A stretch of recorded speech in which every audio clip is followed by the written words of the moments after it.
Il red carpet di Captain Marvel è finito. Comunque abbiamo fatto l'intervista a Brie Larson, Samuel L. Jackson, Jude Law, i registi e la produttrice del film, che è una persona eccezionale. Hi, lovely to see you. So first of all, without giving away any spoilers, what can we expect to see from this film? It's got a lot in it. I mean, I think it does have the things that you expect, you know, beautiful CGI, action sequences, car chases, aliens. But I think the thing that sets this apart is that there's like real deep human connection in this. I mean, even human connection with an alien, which is kind of, I think, odd. But because Ryan and Anna came from the same world as me, the indie film world, that's something we wanted to bring to this, because indie spirit. Now, the film is obviously set in the 90s. What are some of your favourite aspects from the era? I love butterfly clips and Blockbuster. I mean, that was one of my favorite parts of filming, was getting to be inside the Blockbuster. What can fans expect from Captain Marvel in IMAX? Well, I think in particular, seeing things like giant fights in space are really going to lend itself well to an IMAX experience, because it's just an expansive universe. Fantastic. And how was the experience for you filming this latest installment in the Marvel Cinematic Universe? I mean, totally surreal. I was looking around every day, like doing fight sequences and emotional scenes with aliens, thinking like, what happened? I felt like childlike in the best way possible. So I was to play a young version of Nick Fury. It was fun. Yeah, different.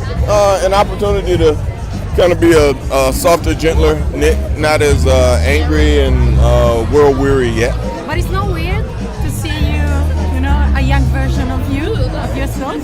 I see young versions of myself all the time. I watch my old movies. What do you think about 90s and the grunge style? I didn't pay much attention to that. No? In the 90s, I was kind of working a lot and trying to establish myself. So I was fortunate. I got to do some interesting films that pushed me into another place. So the 90s for me was a great working period. Hi Jude, right, what can we expect to see from this film? Don't give too much away. Fun, thrills. I hope people walk away inspired by it. People have obviously been talking a lot about it having the first female protagonist in the Marvel universe, and it will, I hope, be inspiring to girls and women alike. But I think it's also important that it's inspiring to kid boys, because she's an awesome character, and it's seeing a woman in that position and seeing female relationships in portrayed the way they are, I think is eye-opening for boys and hopefully inspiring, like I said. Yeah. What is your memory about the 90s? My son being born, good music. Thank you. Have we gone? Yeah. See ya. Is this Italy? Yeah. We're back in Hello. Italy. Hi, nice to meet you. Which one is the biggest challenge for as a director for a revolutionary movie like this one? Oh, the biggest challenge I think is working with so many people. There are lots of people that make these movies, and we're used to working with the two of us and then a small group of people on our movies. This one was the two of us and more people than here, like 3 times as many people that are here right now. So that was a challenge, but it was also great because there were so many talented people who could help us achieve our vision. Which one is your memories about 90s? In the 90s, well, I don't want to age myself, but frankly, I guess I was in high school in the 90s. I was listening to a lot of music that nobody's ever heard of, and wearing pants that were measured by the size of their leg opening. I don't know if you remember those, but you'd buy size 30 pants, and it meant that each leg was 30 inches. What about the around. shoes? Yeah, those big high Vans that were like that high. Yeah, that was me. Yes, VHS tapes, video stores, browsing video stores, picking up a video box, reading the back of it. Browsing culture was something that the kids don't know about anymore.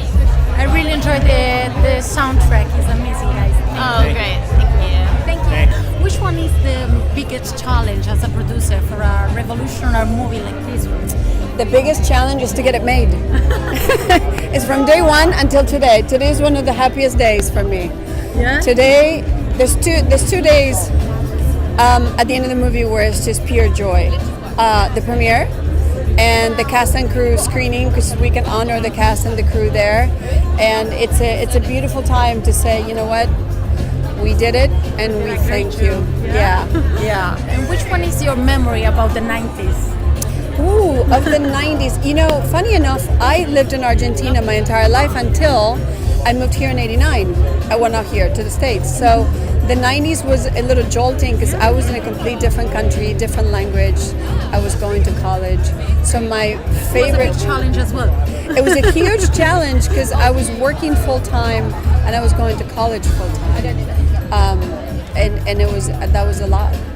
Thank you so much. What was your favorite of the 90s? What's your favorite? Are you old enough to be in the 90s? Yeah. So what's your favorite song?